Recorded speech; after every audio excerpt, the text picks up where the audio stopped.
Welcome back to Nanshree classes and this is Nanshree. आशा करती हूँ कि आप सभी लोग एकदम अच्छे होंगे और अपनी पढ़ाई भी उतने ही अच्छे से कर रहे होंगे, क्योंकि अब आपके पास ज़्यादा समय बचा नहीं है पैट एग्ज़ाम के लिए। तो इस बचे हुए समय में आपको अच्छे से प्रैक्टिस करनी है। और आप सभी को पता है कि आपके UPSSC पैट एग्ज़ाम के जितने भी सब्जेक्ट्स थे वो सारे के सारे सब्जेक्ट्स मैंने आपको कवर करवा दिए हैं। सिलेबस आपका पूरा कंप्लीट हो चुका है और मैंने आपसे बोला था कि जैसे ही आपका सिलेबस मैं कंप्लीट करवाऊंगी मैं आप सभी को प्रैक्टिस करवाऊंगी। तो आपसे हम यहाँ पर प्रैक्टिस करेंगे, सारे सब्जेक्ट्स की आपको प्रैक्टिस करवाई जाएगी। आज हमें साइंस की प्रैक्टिस करनी है। अगर आप लोगों में से कोई चैनल पर नया है तो आप हमारी प्लेलिस्ट से जाके सारे सब्जेक्ट्स को देख सकते हैं। वहाँ पर सारे सब्जेक्ट्स आपको थरली डिस्कस किए गए हैं, साथ ही साथ आपको नोट्स भी बनवाए गए हैं। अभी भी वक्त है, आप पढ़ सकते हैं। आइए देखते हैं। सबसे पहला क्वेश्चन आपसे है, चिकित्सकीय प्रभाव के लिए रसायनों का उपयोग करने के लिए निम्नलिखित में से किस नाम से जाना जाता है। जो चिकित्सकीय प्रभाव के लिए रसायनों का जो उपयोग किया जाता है तो उसे हम बेसिकली कीमोथेरेपी के नाम से जानते हैं। इस थेरेपी का आपने नाम सुना होगा, काफ़ी ज़्यादा हार्ड होती है ये थेरेपी। और ये बेसिकली एक आपका ऐसा औषधि उपचार है जो प्रायः कैंसर कोशिकाओं को नष्ट करने के लिए दिया जाता है। तो यहीं पर आप लिख लीजिएगा कीमोथेरेपी। अगर आपको नहीं पता है आपको तभी वो चीज़ें नोट करना है, अदरवाइज़ आपको नोट नहीं करना है। कीमोथेरेपी ऐसा औषधि उपचार है,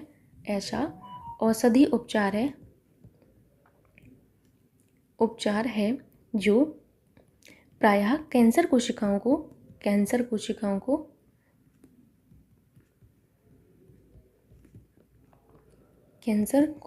को नष्ट करने के लिए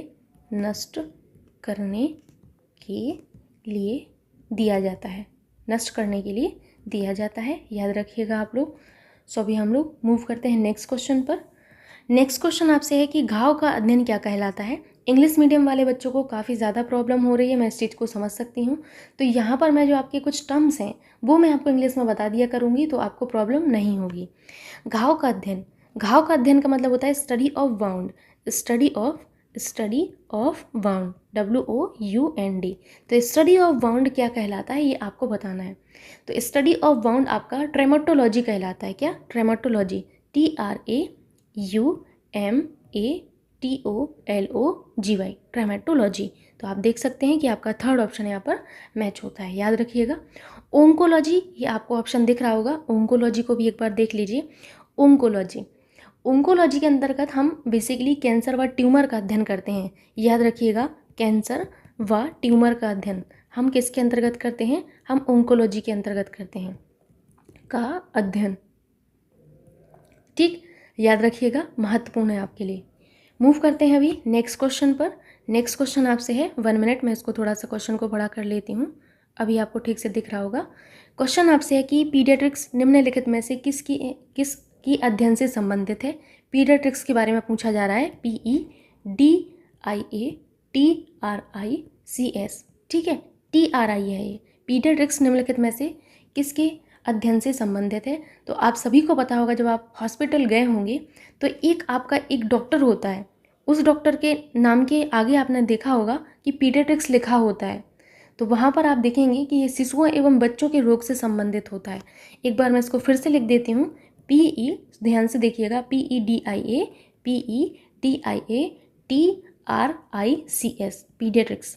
ये बेसिकली हमारा शिशु रोग या फिर हमारे जो बच्चों से संबंधित जो रोग होते हैं उनका जो है अध्ययन किया जाता है। तो याद रखना है आपको कि बेसिकली आपका ये क्या है, आपका शिशु रोग है। ठीक, मूव करते हैं अभी नेक्स्ट क्वेश्चन पर। आपसे है कि चींटियों के अध्ययन को क्या कहते हैं। चींटियों के अध्ययन को आप बताइए कि क्या कहा जाता है। तो चींटियों के अध्ययन को मरमाइकोलॉजी कहा जाता है। क्या? मरमाइकोलॉजी, MYRMECOLOGY, मरमाइकोलॉजी। याद रखिएगा, मरमाइकोलॉजी किसको कहा जाता है? हमारे चींटियों के अध्ययन को कहा जाता है। सो आपका कौन सा ऑप्शन सही होगा? फर्स्ट ऑप्शन सही होगा। ये आप माँ नहीं है, डबल माँ नहीं होगा। एक बार मैं इसको भी लिख देती हूँ हिंदी में, किस तरीके से लिखा जाता है, मरमिकोलॉजी। ठीक, याद रखिएगा, ये भी आपको याद रखना है। एक चीज़ मैं आपको बोलना चाहती हूँ, यहाँ पर मैंने सारे क्वेश्चंस वही लिए हैं साइंस में जो आपके कभी ना कभी UPSSC, मैं इस आयोग की बात कर रही हूँ, इस आयोग के द्वारा कभी ना कभी किसी एग्ज़ाम में पूछे गए हैं। लाइक इनके द्वारा कभी अबर अधीनस्थ सेवा में पूछे गए हैं, या फिर इन्होंने लेखपाल में पूछा है, या फिर इन्होंने UDA LDA की भर्ती परीक्षा में पूछा है, गन्ना पर्यवेक्षक में पूछा है, राजस्व निरीक्षक परीक्षा में पूछा है। इन सभी परीक्षाओं में जो इन्होंने पूछे हुए हैं, अदर एग्ज़ाम्स जो है इनके द्वारा करवाए जाते हैं, तो उन सभी एग्ज़ाम्स में पूछे गए क्वेश्चंस को मैंने शामिल किया है। तो आप समझ सकते हैं कि ये सीरीज़ आपकी कितनी ज़्यादा महत्वपूर्ण है। तो ध्यान से पढ़िएगा, एक एक क्वेश्चन आपके लिए महत्वपूर्ण है, और एक एक क्वेश्चन कब वरदान आपके लिए साबित हो जाए आपको भी नहीं पता। क्वेश्चन है आपका कि जीव की आंतरिक संरचना का अध्ययन करने वाला शास्त्र कहलाता है। जीव की आंतरिक संरचना करने वाला जो शास्त्र है वो हमारा क्या कहलाता है? हमारा कहलाता है शरीर रचना विज्ञान, या फिर जिसे आप क्या कहते हैं, शरीर रचना विज्ञान, या फिर इसे ही हम कहते हैं आकृति विज्ञान, आंतरिक आकृति विज्ञान, आंतरिक आकृति विज्ञान। कुछ एक आपको ऑप्शन में मिल जाएगा, लिख लीजिएगा, आंतरिक आकृति विज्ञान। इंग्लिश में क्या कहते हैं? Internal morphology. तो लिख लीजिएगा INTER। जो हिंदी मीडियम वाले हैं उनको भी ब्रैकेट में लिखना है, ठीक है, इंटरनल मॉर्फोलॉजी। जो टर्म्स मैं बता रही हूँ वो आपको भी लिखना है, लिख लीजिएगा, इंटरनल मॉर्फोलॉजी से कहा जाता है। ठीक, मूव करते हैं नेक्स्ट क्वेश्चन पर, जो कि आपसे है 1 मिनट। अभी आपको पूरा क्वेश्चन दिख रहा होगा। क्वेश्चन आपसे कि ऑर्थोपेडिक्स जिस प्रकार हड्डियों से संबंधित है, उसी प्रकार केरापेडिक्स किससे संबंधित है? देखिए, ये आपसे एक बार क्वेश्चन पूछा गया है LDA और आपके जो है UDA की भर्ती परीक्षा में 2015 में। मैं ऑलरेडी आपको बता चुकी हूँ, सारे UPSSC के द्वारा पूछे गए क्वेश्चन है। तो यहाँ पर जैसे आर्थोपेडिक्स जो है आपका इस तरीके से होता है। आर्थोपेडिक्स जिस प्रकार से आपके आर्थोपेडिक्स हड्डियों से संबंध है, इस प्रकार आपका केरापेडिक्स KI नहीं होता है, यहाँ पर CHI होता है। केरापो DPODIST, केरापोडिस्ट CHIROPODIST। ठीक, तो केरापोडिस्ट आपका किससे संबंधित है ये आपको बताना था। ये आपका बेसिकली किससे संबंधित होता है? ये आपके पाँव से संबंधित होता है, पाँव, याद रखिएगा, ये पाँव से संबंधित है। ठीक, पाँव और उसकी जो बीमारियां हैं इनका इलाज करने से संबंधित है हमारा केरापोडिस्ट। सो अभी मूव करते हैं नेक्स्ट क्वेश्चन पर। क्वेश्चन आपसे है, विज्ञान की कौन सी शाखा ट्यूमर के बारे में बताती है? अभी अभी मैंने आपको बताया था ट्यूमर एंड कैंसर के बारे में ओंकोलॉजी बताती है। कौन? ओंकोलॉजी। ठीक है, अब हम बात करें यूरोलॉजी की। तो यूरोलॉजी बेसिकली आपका जो है मूत्र मार्ग एवं पुरुष प्रजनन मार्ग के रोग से संबंधित है, ये आपको याद रखना है। ऑस्टियोलॉजी आपकी हड्डी की संरचना और कंकालों की संरचना का अध्ययन से संबंधित है। किसकी? लिख लीजिएगा अगर आपको पता ना। ऑस्टियोलॉजी आपकी हड्डी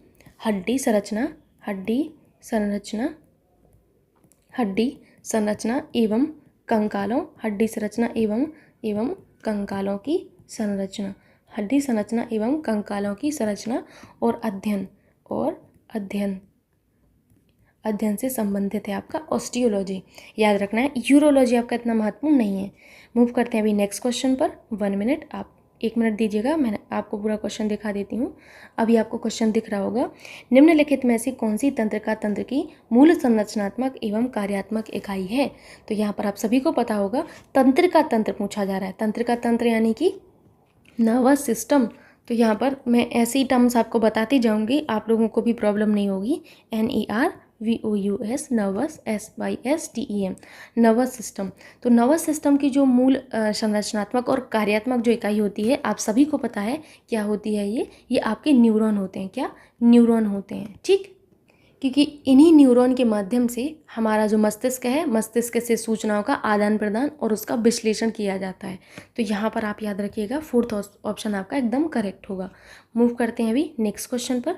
1 मिनट, ये क्वेश्चन आपसे काफ़ी अच्छा है। क्वेश्चन आपसे कि हमारे शरीर के कुल पोषक तत्व तथा खनिजों का 90% शरीर के किस भाग में सर्वाधिक रूप से सोख लिया जाता है? तो यहाँ पर आपको याद रखना है कि हमारे शरीर के कुल पोषक तत्वों तथा खनिजों का 90% हमारे शरीर के छोटी आंत के द्वारा आपका जो है, किसके द्वारा? छोटी आंत के द्वारा हमारा सोख लिया जाता है। सो फर्स्ट ऑप्शन आपका करेक्ट होगा। अब यहाँ पर छोटी आंत के बारे में थोड़ा सा डिस्कशन कर लेते हैं। छोटी आंत,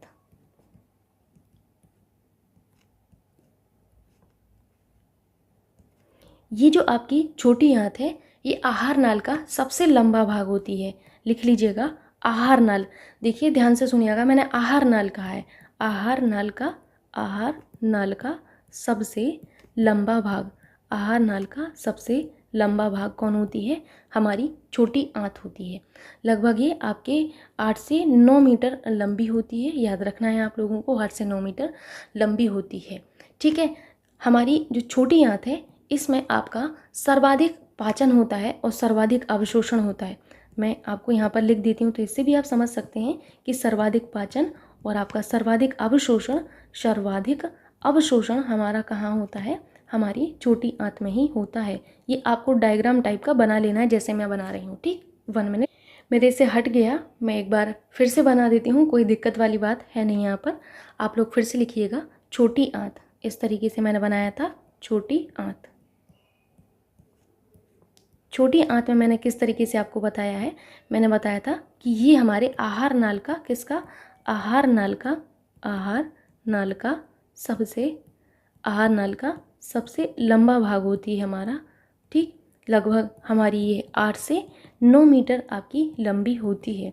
उसके बाद मैंने आपको बताया था कि हमारा सर्वाधिक पाचन जो है हमारा यहीं पर होता है। सर्वाधिक भोजन का जो पाचन होता है कहाँ पर होता है? छोटी आंत में होता है। और सर्वाधिक अवशोषण, सर्वाधिक हमारे जो पोषक तत्व हैं और जो हमारे खनिज हैं, इन सभी का सर्वाधिक अवशोषण भी यहीं पर होता है। तो ये आपको याद रखना था। ठीक, अपार्ट फ्रॉम दिस आप लोगों को एक चीज़ और याद रखना है कि जो छोटी आंत होती है इसके टोटल आपके 3 भाग होते हैं।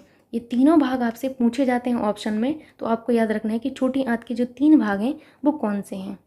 तो पहला आप लोगों को याद रखना है ग्रहणी। कौन सा? ग्रहणी। ठीक है, दूसरा आप लोगों को याद रखना है मध्यांत। ग्रहणी, मध्यांत, और तीसरा आपका होता है शेषांत। क्या होता है? शेषांत। ये तीनों आपको याद रखने हैं, काफ़ी ज़्यादा महत्वपूर्ण है। ग्रहणी जो होता है हमारा, इस ग्रहणी में हमारा सर्वाधिक भोजन का पाचन होता है। तो आप लिख लीजिएगा सर्वाधिक पाचन। किसमें? सर्वाधिक पाचन हमारा ग्रहणी में ही होता है। ठीक, जबकि मध्यांत और शेषांत में कहाँ पर? मध्यांत और आपके यहाँ पर एक चीज़ करेक्ट कर लीजिएगा, एक चीज़ गलत हो गई मेरे से, इसको हटा के यहाँ से 1 मिनट, मुझे इसको साथ में लिखना चाहिए था। तो अब मैं इस तरीके से लिख देती हूँ, आपको समझ में आ जाएगा। जो शेषांत और जो ग्रहणी है, शेषांत और जो ग्रहणी है, इनमें सर्वाधिक हमारा अवशोषण होता है भोजन का। इन दोनों में होता है सर्वाधिक अवशोषण। तो इस तरीके से आप लोग लिख लीजिएगा, आपको समझ में आना चाहिए कि हमारा ग्रहणी और शेषांत में भोजन का सबसे ज़्यादा अवशोषण होता है। तो भोजन का अवशोषण हमारा इन दोनों में होता है, आपको याद रखना है अवशोषण। ठीक, अगर हम बात करें मध्यांत की, तो मध्यांत में आपको यहीं पर नीचे लिख लेना है यहाँ पर कि सर्वाधिक पाचन होता है यहाँ पर हमारा, किसमें? मध्यांत में सर्वाधिक पाचन। ठीक, इस तरीके से आपको छोटी आंत याद रखना है, काफ़ी ज़्यादा महत्वपूर्ण है। मूव करते हैं अभी नेक्स्ट क्वेश्चन पर। एंड नेक्स्ट क्वेश्चन आपसे कि हमारे शरीर का कौन सा अंग वसा को तोड़कर कोलेस्ट्रॉल बनाता है? तो यहाँ पर आपको पता होगा कि यकृत हमारा जो है क्या करता है? वसा को तोड़कर कोलेस्ट्रॉल बनाता है। सेकंड ऑप्शन आपका यहाँ पर करेक्ट होगा। कोलेस्ट्रॉल जो होता है ये हमारा लिपिड होता है। क्या होता है? एक तरीके से ये हमारा लिपिड होता है। ये मनुष्य के हृदय से इसका सीधा संबंध होता है। यहाँ पर थोड़ी सी चीज़ें आपके यकृत के बारे में जान लेते हैं। देखिए, कंफ्यूज नहीं होना है। यकृत को जिगर भी कहते हैं। क्या कहते हैं? जिगर भी कहते हैं। और इंग्लिश में इसे लीवर कहते हैं। क्या कहते हैं? लीवर कहते हैं।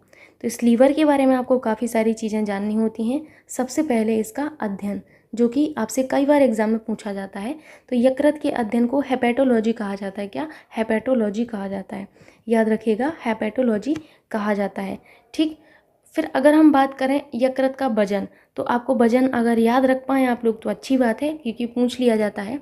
यकृत का वजन आपके 1 से 1.5 किलोग्राम, कितना? 1 से 1.5 किलोग्राम आपके यकृत का वजन होता है। रंग इसका गहरा भूरा होता है। आवरण आपसे पूछा जाता है कि यकृत के चारों ओर कौन सा आवरण होता है? तो इसके चारों ओर पेरिटोनियम का आवरण होता है। किसका? पेरिटोनियम।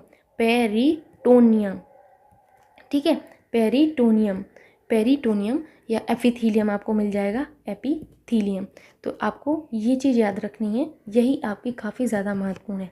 यकृत के बारे में काफ़ी सारी चीज़ें एग्जाम में पूछ ली जाती हैं कभी कभी।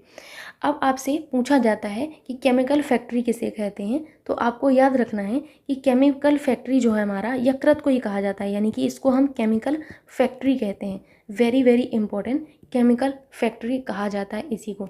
साथ ही साथ जैव रासायनिक प्रयोगशाला, जैव रासायनिक प्रयोगशाला किसको कहा जाता है? ये हमारे जैव रासायनिक प्रयोगशाला यकृत को कहा जाता है। आप लोग पूरा लिख लीजिएगा, मेरे पास जगह नहीं है इसलिए मैंने नहीं लिख पाया। यकृत हमारा करता क्या है ये आपको पता होना चाहिए कि यकृत बेसिकली क्या करता है। तो यकृत हमारे एंटीबॉडीज़ और हमारी एंटीटॉक्सिन का निर्माण करता है। ठीक है, एंटीबॉडी और एंटीटॉक्सिन का निर्माण करके हमारी सुरक्षा करता है। ठीक, अब आपसे कई बार पूछा जाता है कि यकृत किस किस चीज़ का जो है संग्रह करता है। संग्रह यानी कि स्टोरेज, तो ये आपसे पूछा जाता है। तो आपके यकृत basically vitamin B, vitamin B1, vitamin B2 और विटामिन B6, विटामिन B9 और vitamin A, D, E, K, इनका भी ये अलग अलग है। ठीक है, मिक्स मत कर दीजिएगा। लोहा जो होता है आपका, लोहा का संग्रह करता है, तांबा का करता है, साथ ही साथ आपके वसा का करता है, इनका संग्रह करता है। ग्लाइकोजन का भी करता है। किसका? ग्लाइकोजन, तो आपको याद रखना है ग्लाइकोजन का भी करता है। उत्सर्जन किस किस चीज़ का करता है? तो उत्सर्जन जो बेसिकली किया जाता है आपके यकृत के द्वारा, ये आपको याद रखना है। यूरिया का ये पूछा जाता है। यूरिया का, अमोनिया का, यूरिया, अमोनिया, इन सब का उत्सर्जन किया जाता है। ठीक, संश्लेषण यानी कि बनाना। तो संश्लेषण में आपको याद रखना है कि आपका यकृत किस किस चीज़ का संश्लेषण करता है, ये काफ़ी ज़्यादा महत्वपूर्ण है। तो ये आपको याद रखना है कि ये विटामिन ए का संश्लेषण करता है। और किसका करता है? हेपेरिन का करता है। हेपेरिन का करता है और प्रोथ्रोम्बिन का करता है। प्रोथ्रोम्बिन, ठीक, प्रोथ्रोम्बिन काफ़ी ज़्यादा महत्वपूर्ण है, ये आपको याद रखना है। ठीक, तो ये हो गया आपका क्या, ये सारी चीज़ें हो गई आपके लीवर के बारे में। अभी मूव करते हैं नेक्स्ट क्वेश्चन पर। नेक्स्ट क्वेश्चन आपसे है कि निम्नलिखित में से कौन सा विकल्प शरीर का सबसे बड़ा आंतरिक अंग है? देखिए यहाँ पर इंटरनल अंग की बात की जा रही है। किसकी? इंटरनल। तो हमारा सबसे बड़ा जो आंतरिक अंग है वो हमारा यकृत ही है। क्या है? हमारा लीवर, हमारा जिगर, हमारा यकृत है। ठीक है, लिवर कहें, जिगर कहें, कलेजा कहें, यकृत कहें, सब एक ही है, याद रखिएगा। और यह शरीर की सबसे बड़ी ग्रंथि भी है। क्या है? सबसे बड़ी ग्रंथि, सबसे बड़ी ग्रंथि भी है। मैं आप लोगों को एक चीज़ बोलना चाहती हूँ, आप लोग प्लेलिस्ट में जाइएगा, जो मेरे साइंस के प्रीवियस वीडियोज़ हैं उनको आप लोगों को एक बार देखना है। खाली जो पॉइंट आपको नहीं आते हैं उनको नोट करना है। वहाँ से आपको इतनी सारी चीज़ें मिलेंगी, शायद आप लोग सोच भी नहीं सकते। तो एक बार जाके उन वीडियोज़ को भी देखिएगा, तो आपका साइंस में यही पैट एग्ज़ाम ही नहीं, अन्य जो एग्ज़ाम होते हैं उनमें भी कोई क्वेश्चन गलत नहीं होने वाला है और काफ़ी सारी चीज़ें सीखने को भी मिलेंगी। तो आप वहाँ से देख सकते हैं। एक यहाँ पर आपसे सेकंड क्वेश्चन है, मानव शरीर रचना में कौन सी दूसरी सबसे बड़ी ग्रंथि है? या वहाँ पर मैंने आपको ग्रंथि के 2 वीडियो दिए हुए हैं। किसके? ग्रंथि के। जाइए, इस वीडियो को देखने के बाद तुरंत वो ग्रंथि वाला चैप्टर कवर करिएगा। उसमें मैंने एक एक ग्रंथि के बारे में बहुत अच्छे से डिस्कस किया है। आप वहाँ से जाके एक एक ग्रंथि के बारे में जानिएगा, इनके बारे में नोट करिएगा और समझिएगा। ठीक, यहाँ पर आपसे पूछा गया है मानव शरीर संरचना में कौन सी दूसरी सबसे बड़ी ग्रंथि है? तो अग्न्याशय। कौन सी? अग्न्याशय आपको याद रखना है। ठीक, मानव शरीर रचना में सबसे बड़ी ग्रंथि तो आपकी यकृत है। कौन है सबसे बड़ी ग्रंथि? सबसे बड़ी ग्रंथि आपकी क्या है? ये आपकी यकृत है। लेकिन सेकंड नंबर पर आपको याद रखना है, सेकंड नंबर पर हमारी अग्न्याशय है। क्या है? अग्न्याशय, याद रखना है आपको। अग्न्याशय को हम पैनक्रियास कहते हैं, PANCREAS, पैनक्रियास कहते हैं, याद रखिएगा। अग्न्याशय के बारे में कुछ चीज़ें आप लोग जान लीजिए, क्योंकि ये काफ़ी ज़्यादा महत्वपूर्ण है। अग्न्याशय जब बार बार आप लोग पढ़ेंगे, जब बार बार देखेंगे तब याद होंगे। ये जो हमारा अग्न्याशय है ये आपकी एक मिश्रित ग्रंथि है। क्या है? ये हमारी एक मिश्रित ग्लैंड है। मिश्रित ग्लैंड, मिक्स ग्लैंड जिसे आप कहते हैं, तो ये हमारी एक मिश्रित ग्रंथि है। क्या है? मिश्रित ग्रंथि। क्योंकि ये हमारी एक ऐसी ग्रंथि है जो अंतःस्रावी और बाह्यस्रावी दोनों के ही रूप में कार्य करती है। तो अगर मिश्रित ग्रंथि जहाँ पर लिखा है वहीं पर ब्रैकेट में लिख लीजिएगा, क्योंकि यह अंतःस्रावी और बाह्यस्रावी दोनों ही प्रकार की ग्रंथियों का कार्य करती है। तो यहाँ पर आपने देख लिया कि इसको हम लोग सेकंड लार्जेस्ट ग्लैंड भी कहते हैं। तो यहीं पर लिख लीजिएगा कि ये हमारी क्या है? सेकंड लार्जेस्ट ग्लैंड है। सेकंड लार्जेस्ट ग्लैंड, ठीक है, ग्लैंड आपको याद रखना है। साथ ही साथ आपको याद रखना है कि पैनक्रियाज में हमारी आइसलेट्स ऑफ लेगरहैंग्स पाई जाती हैं। क्या? आइसलेट्स ऑफ लेगरहैंग्स पाई जाती हैं। आइसलेट्स ऑफ लेगरहैंग्स पूछा जाता है। ये आपकी कहाँ पर पाई जाती हैं? तो आइसलेट्स ऑफ लेगरहैंग पाई जाती हैं, जिसमें आपकी अल्फ़ा बीटा और आपकी जो है डेल्टा कोशिकाएं पाई जाती हैं। अल्फ़ा बीटा और डेल्टा कोशिकाएं, इन अल्फ़ा कोशिकाओं से आपका ग्लूकागॉन स्रावित होता है। क्या? ग्लूकागॉन स्रावित होता है। बीटा से आपका इंसुलिन, और डेल्टा से आपका सोमैटोस्टेटिन, लिख लीजिएगा, सोमैटोस्टेटिन। ये आपको याद रखना पड़ेगा, ये काफ़ी ज़्यादा महत्वपूर्ण है आप लोगों के लिए। ठीक, अब आप लोगों को मैं बताने वाली हूँ किसके बारे में? पूर्ण पाचक रस के बारे में, जो कि काफ़ी ज़्यादा महत्वपूर्ण है। पूर्ण पाचक रस, ये जो पूर्ण पाचक रस है, इसे आप क्या कहते हैं? पैनक्रियाटिक जूस कहते हैं। क्या? Pancreatic juice, PANCREATIC, pancreatic JUICE juice. इस पैनक्रियाटिक जूस में आपका ट्रिप्सिन, एमाइलेज और लाइपेज होता है। क्या होता है? ट्रिप्सिन, एमाइलेज और लाइपेज। ट्रिप्सिन और क्या होता है? एमाइलेज, ट्रिप्सिन, एमाइलेज और लाइपेज होता है। Lipase very very important. Trypsin क्या कार्य करता है, ये पूछा जाता है। तो ये प्रोटीन का पूर्ण पाचन करता है, लिख लीजिएगा, प्रोटीन का पूर्ण पाचन। एमाइलेज कार्बोज का पूर्ण पाचन करता है। किसका? कार्बोज का, यानी कि कार्बोहाइड्रेट का। लाइपेज बसा का पूर्ण पाचन करता है। किसका? बसा का। तो ये देखिए, आपको याद रखना ही पड़ेगा। इन सब चीज़ों में मैं कुछ भी नहीं कर सकती हूँ। सो अभी मूव करते हैं नेक्स्ट क्वेश्चन में। सारी चीज़ें आपको मैं आशा करती हूँ कि समझ में आ गई होंगी। क्वेश्चन आपसे है कि निम्नलिखित में से कौन सा तंत्रिका फाइबर से बना होता है जो प्रतिबिंब क्रियाओं में मध्यस्थता करता है और जो मस्तिष्क को आवेगों का आदान प्रदान करता है? तो ये आपको पता होगा, ऐसा कौन करता है? तो ये बेसिकली हमारा मेरुदंड करता है। कौन? मेरुदंड करता है। ये बेसिकली तंत्रिका फाइबर से बना होता है, जो हमारे प्रतिबिंब होते हैं, प्रतिबिंब क्रियाओं में मध्यस्थता करता है और मस्तिष्क में आवेगों का आदान प्रदान करता है। मूव करते हैं अभी नेक्स्ट क्वेश्चन पर, जो कि आपसे है कि निम्नलिखित में से कौन सा मेरुरज्जु का एक महत्वपूर्ण कार्य है? तो मेरुरज्जु का एक महत्वपूर्ण जो कार्य होता है वो प्रतिवर्ती क्रियाओं का नियंत्रण होता है। वेरी वेरी इंपॉर्टेंट, ये आपसे पूछा जाता है कि प्रतिवर्ती क्रियाओं का नियंत्रण कौन करता है? तो मेरुरज्जु करता है। ठीक है, याद रखना है आप लोगों को। ठीक, ऐसे हवा में मत करिएगा सब कुछ।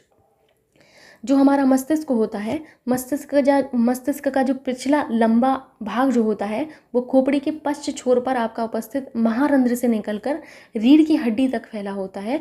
उसे ही हम लोग क्या कहते हैं? मेरुरज्जु कहते हैं। क्या कहते हैं? मेरुरज्जु कहते हैं। और प्रतिवर्ती क्रियाओं का संचालन एवं नियमन करने का कार्य मेरुरज्जु का ही होता है। किसका? मेरुरज्जु का। प्रतिवर्ती क्रियाएं होती क्या हैं? इंग्लिश में हमें क्या कहते हैं? प्रतिवर्ती क्रियाओं को समझ लीजिए, काफ़ी ज़्यादा महत्वपूर्ण है। प्रतिवर्ती क्रियाओं को हम इंग्लिश में कहते हैं रेफ्लेक्स एक्शन। क्या कहते हैं? रेफ्लेक्स, REFLEXACTION, रेफ्लेक्स एक्शन इनको कहा जाता है। ठीक, जैसे कुछ क्रियाएं आपकी ऐसी होती हैं जो आपका बाहरी उद्दीपन होते हैं, जो एक्सटर्नल स्टिमुलेट करने वाले जो आपके होते हैं, बाहरी उद्दीपन जो होते हैं, बाहरी उद्दीपन, इन बाहरी उद्दीपन के कारण आपका रिस्पॉन्स के रूप में होती हैं। RESPONSE, रिस्पॉन्स के रूप में होती हैं। तो उन्हें ही हम क्या कहते हैं? रेफ्लेक्स एक्शन कहते हैं। अभी आपको नहीं समझ आएगा, मैं समझती हूँ, ये बिल्कुल आपका डेफिनेशन टाइप की हो गई। मैं अब आपको एकदम नॉर्मल सी भाषा में समझाती हूँ। जैसे आप ध्यान से समझना, जो स्वादिष्ट भोजन होता है, जैसे आप कुछ एकदम अच्छा सा भोजन देखते हैं होटल में या फिर घर में, तो आपके मुंह में क्या आती है? लार आ जाती है। ठीक है, जैसे कांटा चुभते ही पैर आप क्या करते हैं? झटक लेते हैं। तेज प्रकाश जब हमारा पड़ता है आँख पर, तो आँखें की पुतली अपने आप सिकुड़ जाती है ना। और जब हम अंधेरे में जाते हैं तो हमारी पुतली फैल जाती है। जैसे हम कहीं पर ऐसी जगह जाते हैं जहाँ पर पॉल्यूशन वगैरह होता है, तो हमें खांसी अपने आप आ जाती है। छींक क्या है? ये हमें आ जाती है। तो ये सब हमारी अनेक प्रतिवर्ती क्रियाएं होती हैं, और इन सभी का नियंत्रण आपका कौन करता है? अभी आपने देखा, मेरुरज्जु करता है। ये बहुत महत्वपूर्ण है, ध्यान से आपको सुनना है। ठीक है, अब आप समझ गए होंगे कि प्रतिवर्ती क्रियाएं क्या होती हैं। ठीक, तो आपको यहाँ पर आपका आंसर मिल गया होगा। नेक्स्ट क्वेश्चन है आपसे कि हथेली में पाई जाने वाली हड्डी का नाम क्या है? तो ये बहुत महत्वपूर्ण क्वेश्चन है। जो हथेली में आपकी हड्डियाँ पाई जाती हैं उनको मेटाकार्पल कहते हैं। क्या कहते हैं? मेटाकार्पल। तो याद रखिएगा, फोर्थ ऑप्शन करेक्ट होगा। ह्यूमरस किसे कहते हैं? तो ये आपके अग्रबाहु में पाई जाती है। किसमें? अग्रबाहु में। अग्रबाहु, इनकी संख्या कितनी होती है? 2 होती है। ठीक, रेडियस अल्ना होता है वैसे ये रेडियस अल्ना जो है आपके पश्च बाहु में पाई जाती हैं। पश्च बाहु, तो ये सारी चीज़ें डिस्कस की हैं मैंने, वहाँ से देख लीजिएगा एक बार और, मैं तो यहाँ समझा ही रही हूँ। रेडियस अल्ना जो है आपके पश्च बाहु में पाई जाती है, पता होना चाहिए। कार्पल, कार्पल ये जो आपकी कलाई है, रिस्ट जो है, इसमें पाई जाती हैं, किसमें, कलाई में आपकी पाई जाती हैं कार्पल। ठीक, मेटाकार्पल अभी आपको बताया ये हथेली में पाई जाती हैं, किसमें, हथेली में, आपकी हथेली। ठीक, फेलेंजस कहाँ पर पाई जाती हैं, ये भी आपको पता होना चाहिए। तो फेलेंजस नाम की जो हड्डी है ये हमारी उंगलियों में पाई जाती हैं, जो आपकी उंगलियां हैं प्यारी प्यारी, उन उंगलियों में पाई जाती हैं, और इनकी संख्या 28 होती है। कितनी, 28। फीमर, फीमर आपकी कहाँ पर पाई जाती है, तो ये आपकी जांघ में पाई जाती है, और इनकी संख्या 2 होती है। ठीक, जो घुटने की टोपी है, आपने देखा होगा एक जो टोपी सी होती है घुटने पर, वो टोपी जो होती है घुटने की टोपी, उसे हम पटेला कहते हैं। क्या कहते हैं, पटेला। घुटने की टोपी, घुटने की टोपी, क्या, घुटने की टोपी, याद रखिएगा। ठीक है, उसके बाद आपको याद रखना है जो हमारी टिबिया और फिबुला है ये पिंडली में पाई जाती हैं। ठीक, टखना जो होता है हमारा, टखना पैर में, टखना में हमारा टार्सल पाया जाता है। कौन सा, टार्सल। ये हमारी कितनी होती हैं, 14 होती हैं। ठीक, पंजा में फिर से हमारा जो पैर का पंजा है, इसमें हमारी मेटाकार्पल होती हैं। क्या, मेटाकार्पल, याद रखिएगा। सारी चीज़ें मैंने यहाँ पर बता दी। और जो पैर की उंगलियां हैं उनमें भी हमारी फेलेंजस होती हैं, लेकिन संख्या चेंज हो जाती है। तो याद रखना है, जो उंगलियां हैं पैर में, उंगलियां, उनमें हमारा क्या होता है, उनमें हमारा फेलेंजस होता है, फेलेंजस। और इनकी संख्या कितनी होती है, 28 होती है।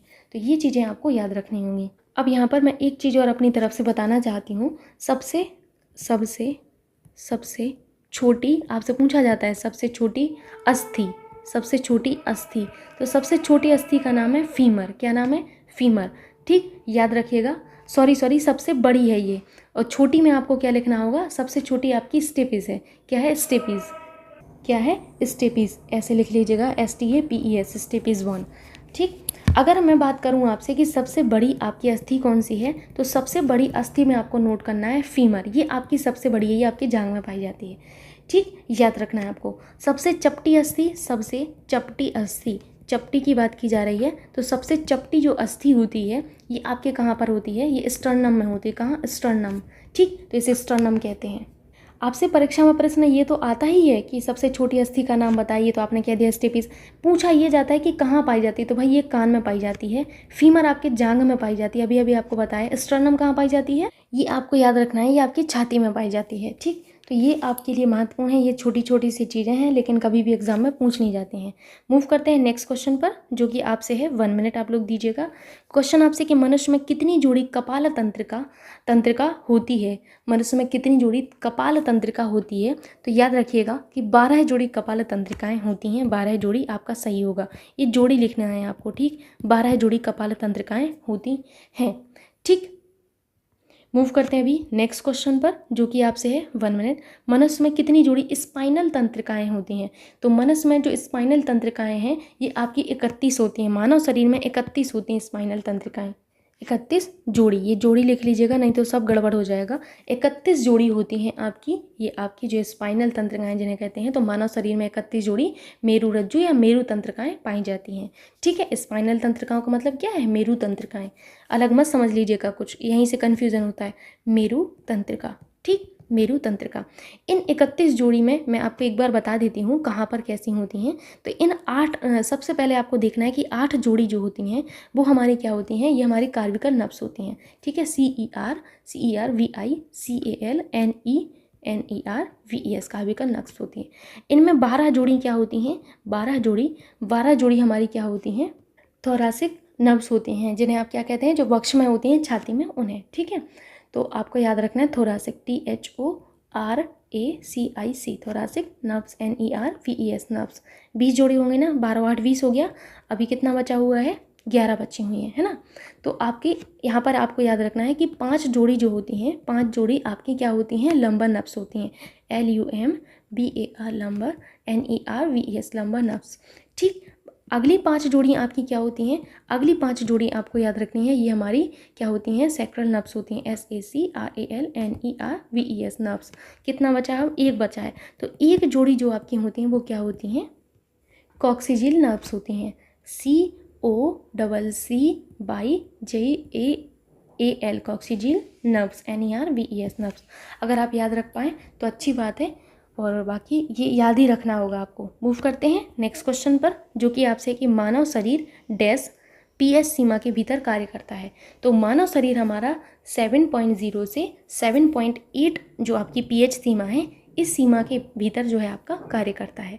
ठीक, जो पीएच संख्या होती है वो पदार्थों की अम्लीयता और क्षारीयता को व्यक्त करती है। तो एक बार आप समझ लीजिए, पीएच जो आपका होता है, ये आपका पीएच मान क्या आपका नियुक्त करता है, ये बताता है पदार्थों की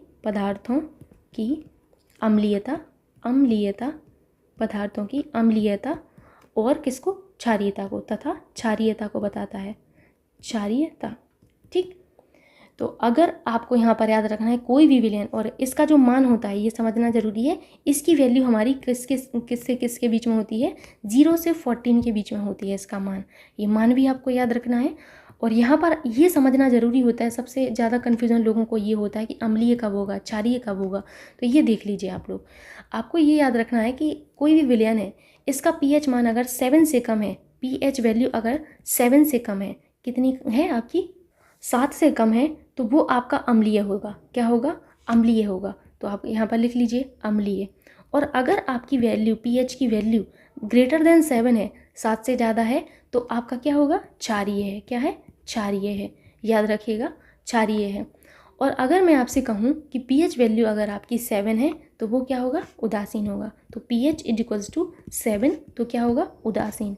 ये आपको नोट कर लेना है। और जो हमारा शरीर है बेसिकली हमारा 7.0 से 7.8 पीएच के मध्य कार्य करता है। मूव करते हैं नेक्स्ट क्वेश्चन पर, जो कि आपसे है। ये काफ़ी अच्छा क्वेश्चन है और इसको देखो आपको याद ही रखना पड़ेगा, आप एक जगह लिख के रख लीजिएगा। रक्त में श्वेत रक्त जो आपकी कणिकाएँ होती हैं, श्वेत रक्त कोशिकाओं की संख्या कितनी 1000 मिलीमीटर क्यूब होती है, ये आपको बताना है। 1000 पर होगा, 1000 पर मिलीमीटर क्यूब होती है। तो यहाँ पर आपको याद रखना है कि 4.5 से आपका 10 आपका याद रखना है कि ये इस सीमा के भीतर जो है आपकी जो है श्वेत रक्त कोशिकाओं की संख्या मानी जाती है, याद रखिएगा। ठीक, और हमारी जो श्वेत रक्त कोशिकाएं हैं, ये शरीर की प्रतिरोधी क्षमता जो है, इसको जो है इनका वृद्धि करती हैं, याद रखिएगा। मूव करते हैं नेक्स्ट क्वेश्चन पर, जो कि आपसे है कि एक वयस्क व्यक्ति में लाल रक्त कोशिकाओं की संख्या सामान्यतः कितने मिलियन पर मिलीमीटर क्यूब होती है। तो यहाँ पर आपको याद रखना है 4.6 से 6.2, 4.6 से 6.2 आपका होता है। ठीक, नेक्स्ट क्वेश्चन है आपसे कि मनुष्य में लाल रुधिराणु का जीवन काल होता है, ये तो सभी को पता होगा। तो मानव रक्त में जो लाल रुधिराणु होते हैं, इनका जीवन काल आपका 120 दिन का होता है। कितना, 120 दिन का होता है, ये आपको याद रखना है। और लाल रक्त कणिकाएं श्वसन अंगों से ऑक्सीजन लेकर हमारे सारे शरीर को पहुंचाने का कार्य करती हैं, ये आपको पता होगा। और जो हमारी लाल रुधिराणु हैं, इनका जो विनाश है वो कहाँ पर होता है, तो इनका जो विनाश है वो प्लीहा में होता है, प्लीहा। ठीक, प्लीहा। एक बार मैं फिर से आपसे कहूँगी कि आप वो वीडियोस जाकर देख लीजिए, तो आपको काफ़ी हेल्प मिलेगी। ठीक, यहाँ पर नेक्स्ट क्वेश्चन आपसे कि रक्त डैश के माध्यम से गुर्दे में प्रवेश करता है। क्वेश्चन आपको समझ में आ रहा होगा कि रक्त किसके माध्यम से गुर्दे में प्रवेश करता है। तो रक्त जो होता है वो वृक्क धमनी के माध्यम से हमारे जो है गुर्दे में प्रवेश करता है। सो सेकंड ऑप्शन करेक्ट होगा, किसके माध्यम से, वृक्क धमनी के माध्यम से। ठीक, धमनियाँ जो होती हैं वो हमारी ऐसी रक्त वाहिकाएँ हैं जो शरीर के विभिन्न भागों को ऑक्सीजन युक्त रक्त पहुंचाती हैं। तो पहला तो आपको यही पता होना चाहिए, मैं यहाँ लिख देती हूँ धमनी। धमनी क्या करती हैं, ध्यान से सुनिएगा। धमनी ये करती हैं कि ये हमारी ऐसी रक्त वाहिनियाँ हैं, ऐसी रक्त वाहिकाएँ हैं जो शरीर के विभिन्न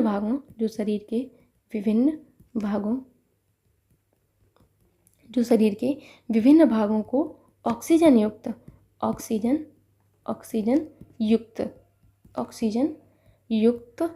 रक्त पहुंचाती हैं, ऑक्सीजन युक्त रक्त को पहुंचाती हैं।